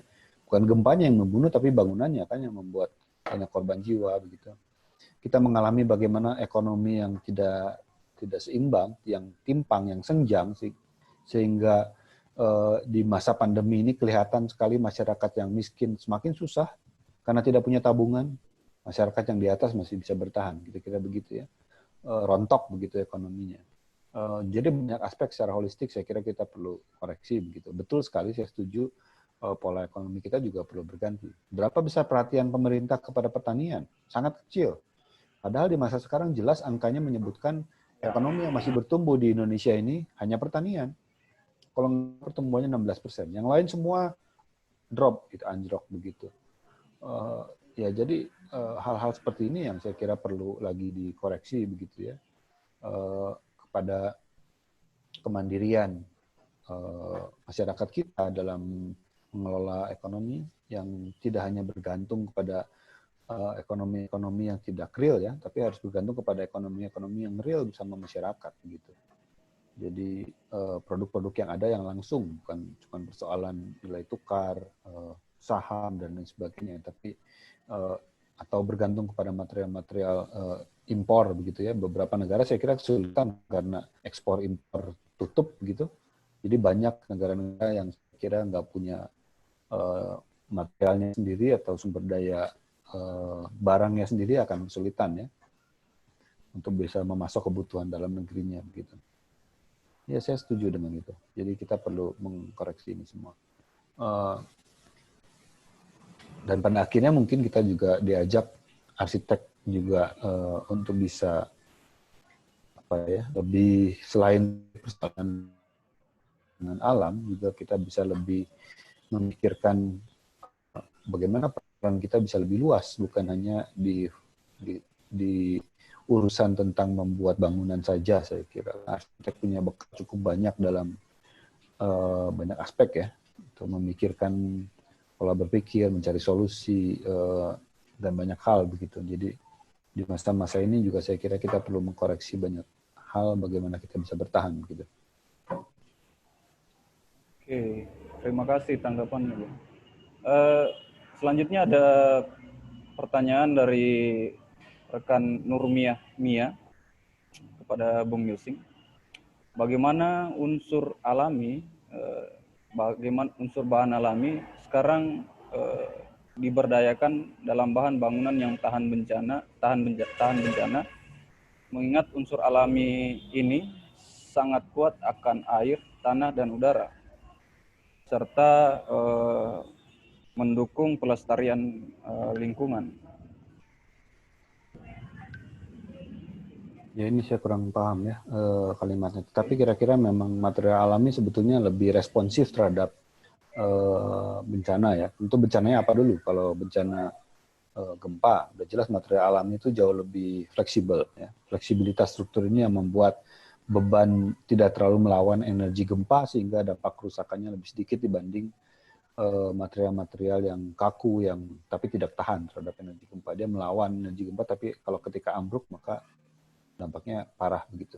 Dan banyak korban yang terjadi ketika gempa justru juga karena material-material beton, bata begitu, tapi yang tidak layak begitu ya. Dan masyarakat belum mampu untuk membuat material beton yang layak sebetulnya karena relatif mahal begitu.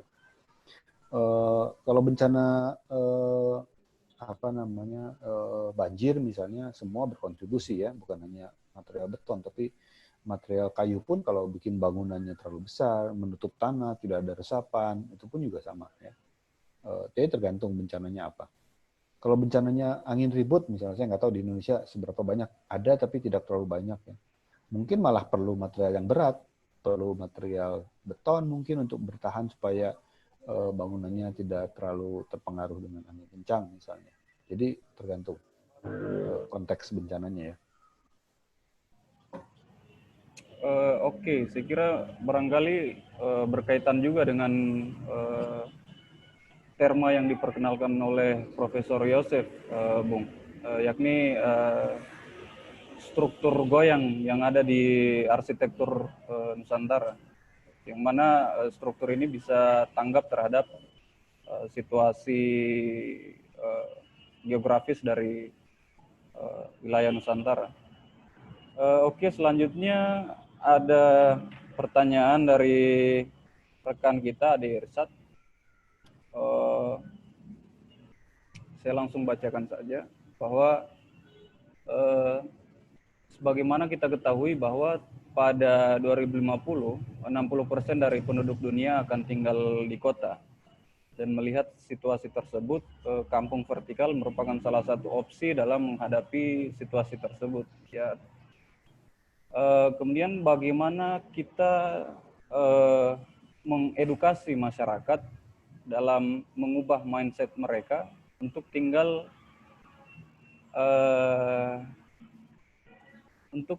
di desain yang belum familiar atau yang desain yang baru dalam kehidupan keseharian mereka, yakni vertical housing. Seperti itu, Bung. Barangkali bisa langsung ditanggapi. Ya. Ya, ini sangat tergantung konteks lokasi ya. Kalau kotanya sudah secara horizontal sudah penuh, kampungnya sudah penuh, ya diminta warganya berhitung saja. Kalau tetap mau landed, mau di mana? Kita tahu resiko kebakaran karena nempel-nempel, terlalu padat. Atau ruangnya menjadi kumuh karena terlalu kecil-kecil, sudah tidak ada lagi ruang yang cukup kalau dia diisi. Maka dalam hitungan-hitungan sederhana mereka nggak ada pilihan untuk naik ke atas. Tapi untuk vertikal kan tidak harus tiba-tiba langsung 20 lantai, 30 lantai. Kenapa nggak coba dulu yang lebih murah, 4 lantai atau 5 lantai? Bagaimana menata yang 4-5 lantai ini ada gradasi dari 2-3 lantai sampai 5-6 lantai supaya tetap skala ruangnya masih lebih manusiawi misalnya begitu. Bagaimana kehidupan mereka yang sehari-harinya di kampung itu bukan cuma rumah tapi juga tempat bekerja, bisa juga ditampung dalam kampung vertikal. Mereka juga bisa tetap bekerja di lantai-lantai atasnya. Interaksi sosial tetap berjalan, tidak saling terpisah-pisah dan sebagainya. Ya. Ini ketika dihadapkan pada persoalan yang sudah tidak ada pilihan lain, saya kira juga mau tidak mau mereka akan beradaptasi dengan itu. Dan yang paling penting sebetulnya menurut saya adalah mengajak mereka bukan cuma memperbaiki kondisi permukimannya, tetapi membangun kampungnya menjadi kampung vertikal yang lebih padat, lebih banyak orang yang bisa ditampung karena memang kota kita membutuhkan tempat untuk lebih banyak orang bisa tinggal di tengah kota. Tapi pengembangannya itu juga untuk keuntungan mereka. Jadi artinya makin banyak orang, makin banyak kesempatan berekonomi. Jadi kita juga mengembangkan fungsi-fungsi ekonomi, bukan cuma rumah, bukan cuma rumah susun, tetapi kampung susun. Di situ ada tempat-tempat berusaha, tempat penghasilan kehidupan warga juga bisa berkembang. Bisa buat kafe, bisa buat warung, bisa buat bengkel, bisa buat hotel bahkan, dan lain sebagainya yang dibutuhkan dari kota itu.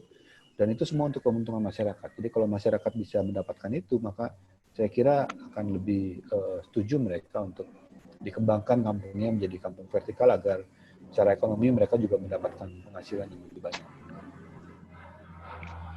Oke, saya kira jelas tanggapan dari Bung Yusing. Barangkali bisa ditanggapi lebih lanjut atau mungkin sudah diterima Bung Ade Resat.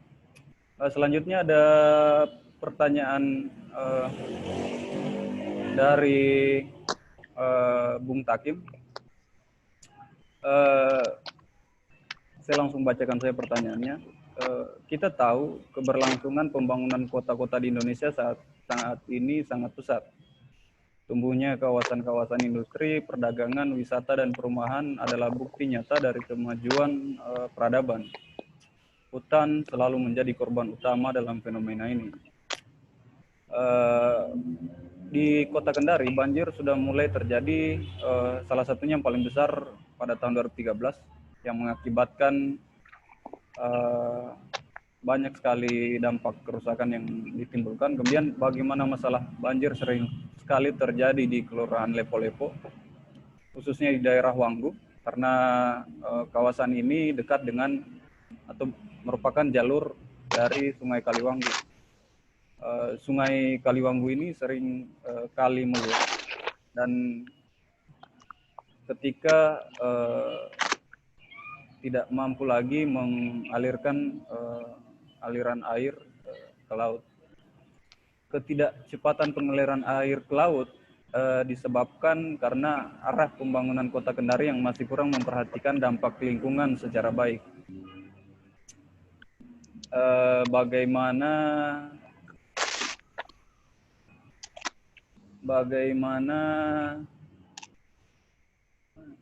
Bagaimana tanggapan Bung Yusing terkait persoalan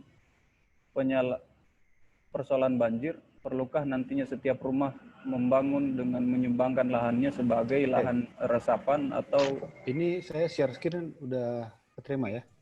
ya, ya kurang lebih seperti itu, Bung Ya, saya Yusuf. share screen ini udah masuk ya, Rahmat ya? Masuk, masuk, Oke. Screen saya masuk ya? masuk, masuk. Ya, ini kan kondisi alami sungai. Sungai itu punya dataran banjir ya, punya floodplain. Dan sungai itu akan bergerak sesuai dengan energinya, dia akan bergeser ke kiri, ke kanan, tergantung energinya. Dia punya punya dataran banjirnya. Tetapi ketika sungai ini jadi beton, jadi turap, dan kota-kota kita sudah mengubah sungai tidak lagi punya dataran banjir, maka pastilah meluap gitu. Karena pada dasarnya sungai ini membutuhkan bantaran. Bantarannya kan di kota-kota kita sudah hilang. Itu kesalahan pertama. Kedua, kenapa banjir itu terus meluas?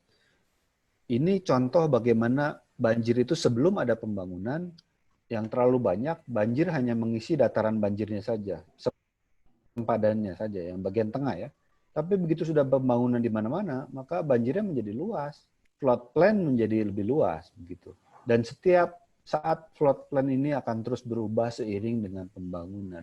Jadi yang salah itu bukan sungainya, tetapi yang salah itu pembangunannya, pembangunan kotanya, perencanaan kotanya, yang membuat banjir akan semakin luas begitu. Jadi tidak bisa kita hanya merengotak-atik sungai saja tanpa mengubah regulasi membangun. Maka nanti sungainya akan terus-menerus meluap. Mau sekarang ditambah dinding 1 meter, nanti meluap lagi, 2 meter meluap lagi. Apa kita mau bikin tembok Berlin di sepanjang sungai kita supaya tinggi, atau tembok Cina sekalian biar nggak meluap lagi?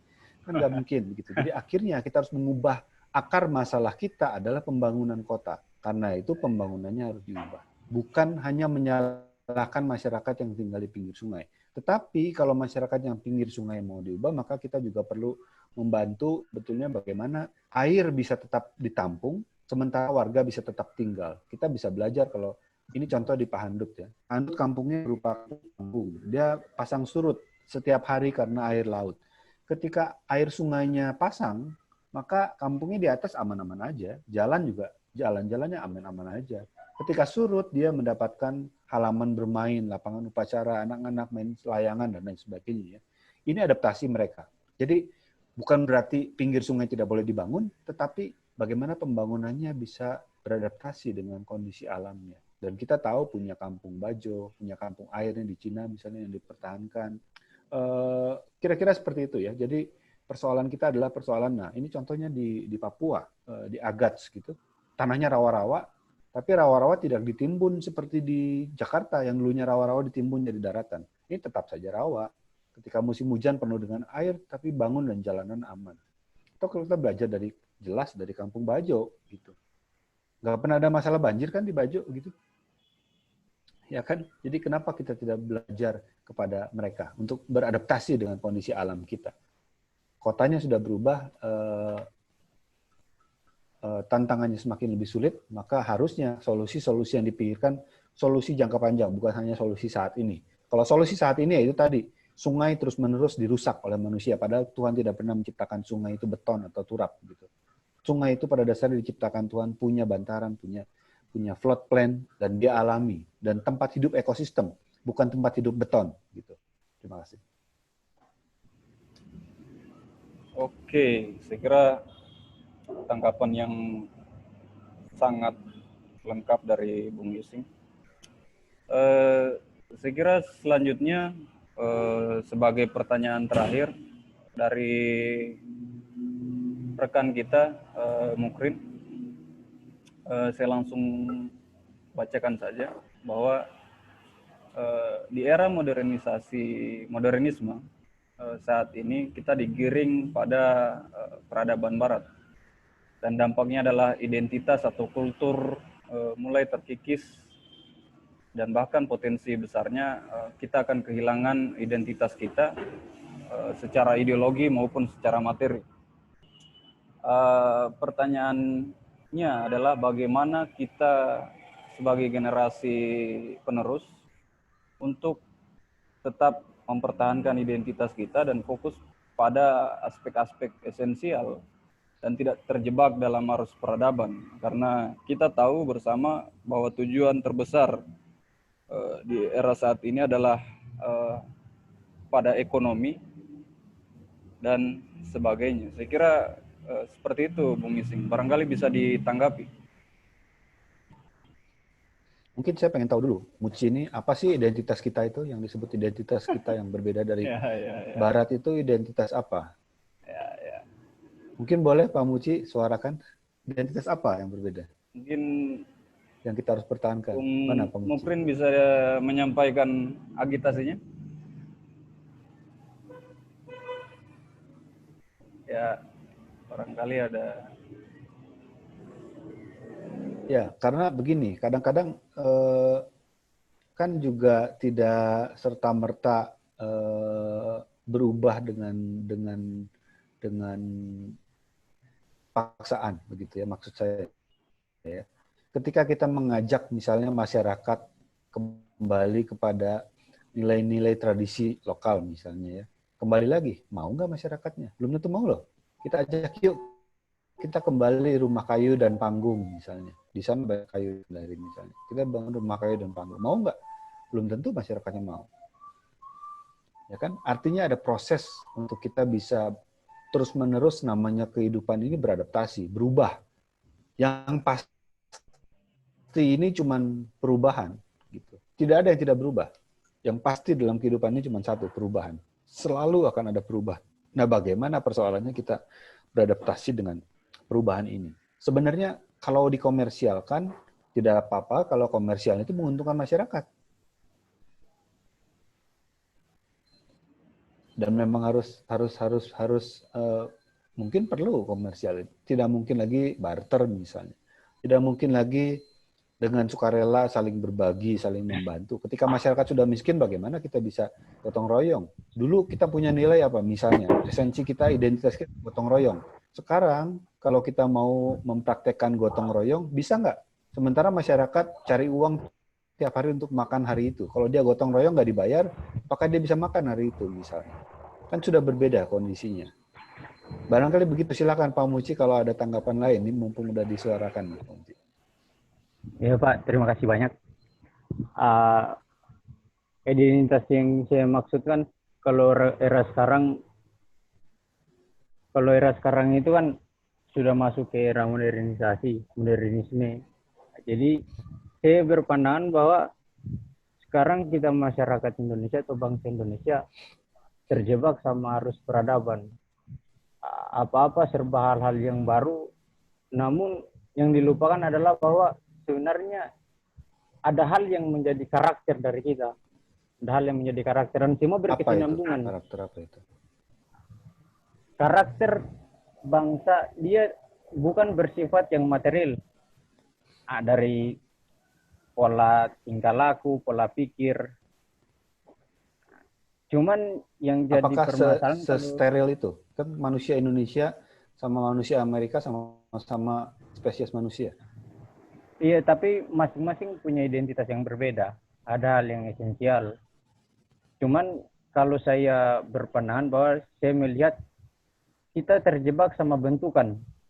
Kita terinspirasi pada hal-hal yang bentuk dari luar dan saya akan menganggap bahwa kita ini ternyata tertinggal jauh. Kita menganggap diri bahwa ternyata dalam tanda kutip untuk bahasa kasarnya mungkin kita ini kampungan sekali, masih jauh sekali. Akhirnya kita mengikut sama peradaban barat yang dianggap bahwa mereka lebih wow. Sementara kita juga masing-masing bangsa, masing-masing manusia itu unik.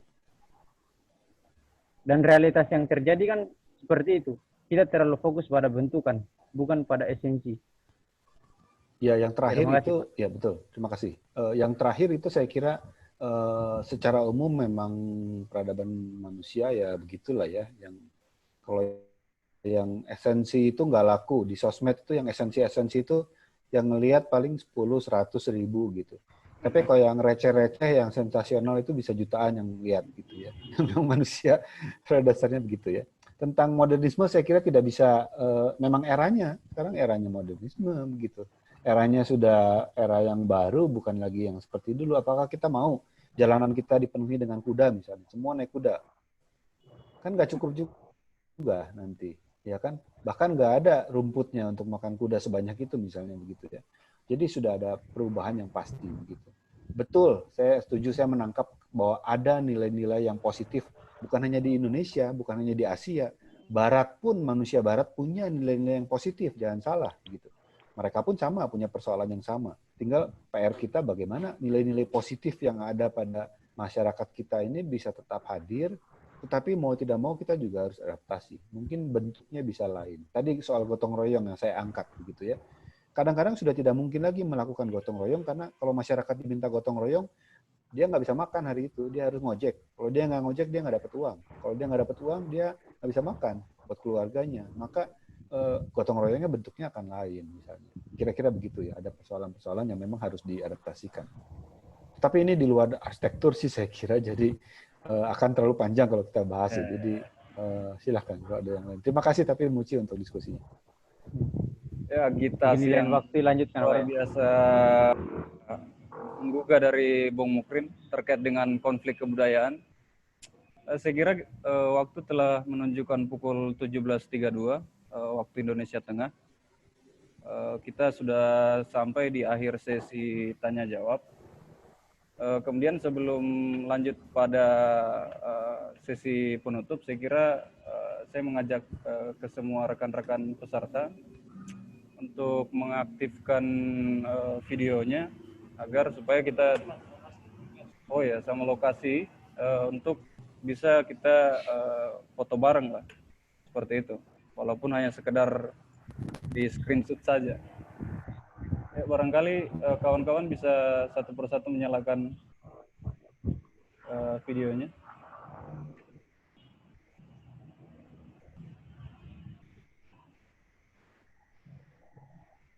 Langsung screenshot. Oke, satu persatu saya kira sudah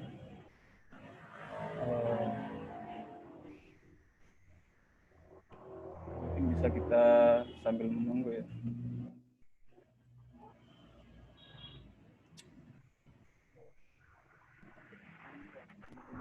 Oke.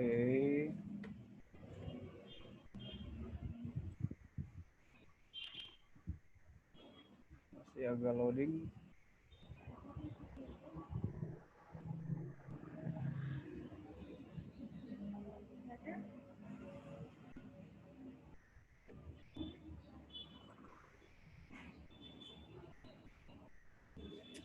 Sambil menunggu semua rekan-rekan menyalakan video, saya kira saya kembali lagi mengucapkan terima kasih kepada rekan-rekan peserta untuk berpartisipasi dan atas apresiasi dengan penyelenggaraan kegiatan ini.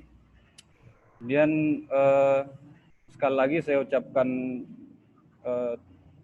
terima kasih kepada Bung Yosing untuk berkenan hadir di forum kami ini. Saya mewakili rekan-rekan Koma dan Timars BPR 13 mengucapkan terima kasih, Bung. Sama-sama, terima kasih. Oke, saya kira bermanfaat. Ya, sangat bermanfaat. Tanpa kehadiran Anda tentunya diskusi ini akan kurang mengesankan seperti itu. Belum tentu, bisa aja lebih mengesankan, tapi mungkin berbeda. Ya. Saya kira sudah cukup banyak yang menyalakan videonya. Barangkali bisa kita foto bersama untuk dokumentasi. Oke.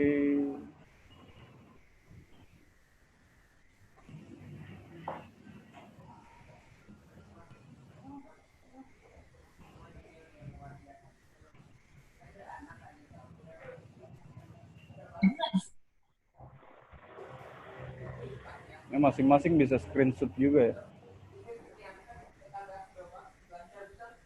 Oke, saya kira cukup. Terima kasih banyak. Sekali lagi, saya tidak letih-letihnya menyampaikan kepada kita semua untuk tetap menjaga protokol kesehatan dalam rutinitas kita.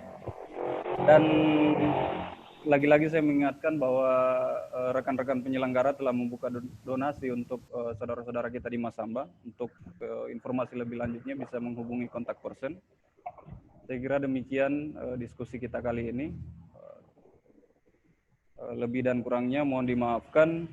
Saya tutup dengan ucapan selamat sore dan salam sejahtera untuk kita semua.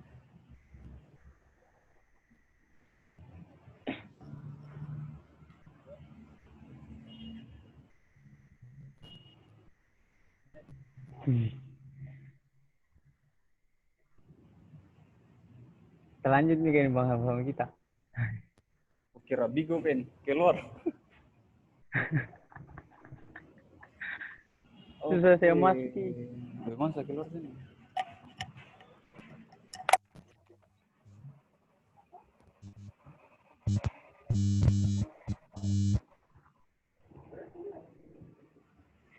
So keluar, Pak Yus.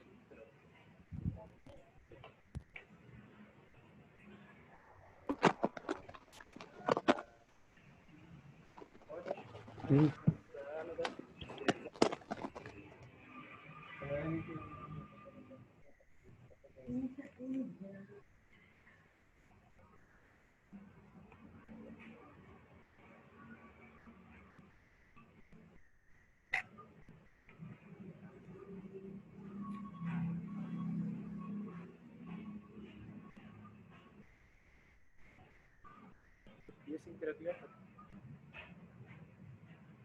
Masih recording kayaknya tadi. Masih recording. Nanti di recording kita. Terus nanti.